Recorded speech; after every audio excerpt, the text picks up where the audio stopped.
Kato nan datang dari Datuk Buninan sampai kepada kami ialah kato nan sabana. Seketik indak nan salah sabari indak nan cacik layo balaku kasadonye layo pulo nyanyo kami. Nambak santano orang menyumpi tu dicaliak kutiko elok dipandang galanan selapan diliik kutiko limo dicari hari nambaya. Lalu berjalanlah masuk itu etan ke padang sigalibu nyato karimbo nan satumpak. Satibonyo badan di sinan tampaklah kayu nan sabatang kayu gadang rimbun daunyo rimbun dek buah ju bungonyo.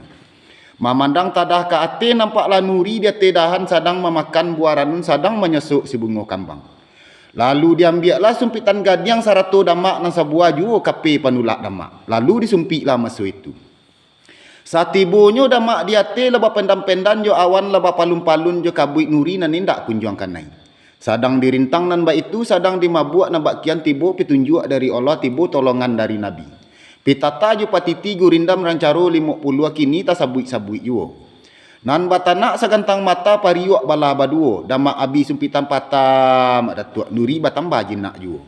Sabalun nuri kata pak tangan sabalun buruang masuk sangka dek kami duduk lai baduo je batigo duduk pun lai banan tuo diolakkan katu agak sepatah sementara kami beyo je batido menanti datuak sekutiko.